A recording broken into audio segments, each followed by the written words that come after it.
My wife was shaking me quietly. I looked around the cabin. The girls must have gone to bed.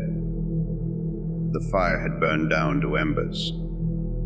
My glass of scotch was still in my hand. Something is tapping on the porch. Then I heard it too. I grabbed my axe and lit the lantern. I opened the door expecting a raccoon or a skunk, but instead found a boy of about 10 years old. He stared at me petrified for a moment, then bolted down the path through the woods. I gave chase. He was losing me, but I heard him tumble to the ground.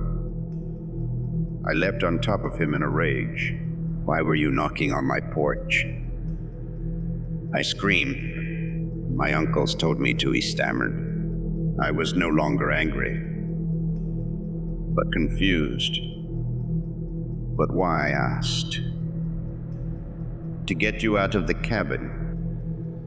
After working a hard day, I came home to see my girlfriend cradling our child. I didn't know which was more frightening, seeing my dead girlfriend and stillborn child, or knowing that someone broke into my apartment to place them there.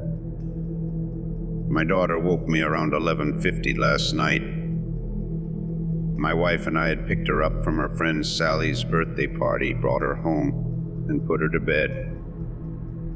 My wife went into the bedroom to read while I fell asleep watching the Braves game. "Daddy," she whispered, tugging my shirt sleeve.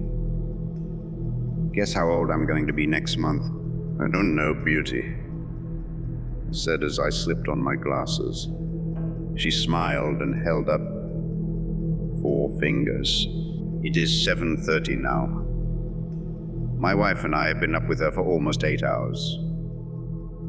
She still refuses to tell us where she got them.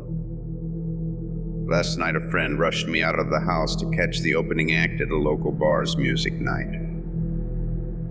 After a few drinks, I realized my phone wasn't in my pocket.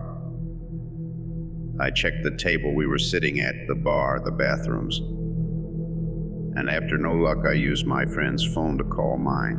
After 2 rings, someone answered, gave out a low, raspy giggle, and hung up. They didn't answer again. I eventually gave it up as a lost cause and headed home. I found my phone laying on my nightstand right where I left it. When my sister Betsy and I were kids, our family lived for a while in a charming old farmhouse. We loved exploring its dusty corners and climbing the apple tree in the backyard. But our favorite thing was the ghost. We called her Mother because she seemed so kind and nurturing. Some mornings Betsy and I would wake up, and on each of our nightstands, we'd find a cup that hadn't been there the night before. Mother had left them there, worried that we'd get thirsty during the night. She just wanted to take care of us. Among the home's original furnishings was an antique wooden chair, which we kept against the back wall of the living room.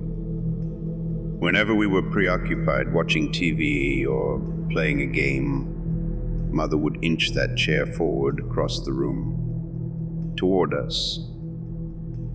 Sometimes she'd manage to move it all the way to the center of the room. We always felt sad putting it back against the wall. Mother just wanted to be near us. Years later, long after we'd moved out, I found an old newspaper article about the farmhouse's original occupant, a widow. She'd murdered her 2 children by giving them each a cup of poisoned milk before bed. Then she hung herself. The article included a photo of the farmhouse's living room with a woman's body hanging from a beam. Beneath her, knocked over, was that old wooden chair, placed exactly in the center of the room. Did it get colder in here, or is it just me? When my daughter was 2, I found her twirling paper towel tubes, tied with twine, in the air. I asked her what she was doing. She said she was practicing her nunchucks. I asked her what she meant, and she said that Adam had told her how to make them and showed her each night how to use them. She went on to say that Adam told her to practice because she may need to know how to defend herself someday. I almost freaked out, but asked her what Adam looked like. She said he was tall, blonde, and had blue eyes. She said, "Mummy, you know how he looks. You know him. He died of a headache." I had to leave the room. You see, 4 months before she was born, my tall, blonde, blue-eyed martial arts pro friend had died of a brain aneurysm at the age of 27. She has not spoken of him since that day. So I'm not sure if I scared her with my reaction or if she had completed her lessons. Mommy told me never to go in the basement, but I wanted to see what was making that noise. It kind of sounded like a puppy, and I wanted to see the puppy. So I opened the basement door and tiptoed down a bit. I didn't see a puppy, and then Mommy yanked me out of the basement and yelled at me. Mommy had never yelled at me before, and it made me sad, and I cried. Then Mommy told me never to go into the basement again, and she gave me a cookie. That made me feel better, so I didn't ask her why the boy in the basement was making noises like a puppy, or why he had no hands or feet. Thank you so much for watching. If you enjoyed this video and want to see more content like this, make sure to hit that subscribe button and turn on the notification bell.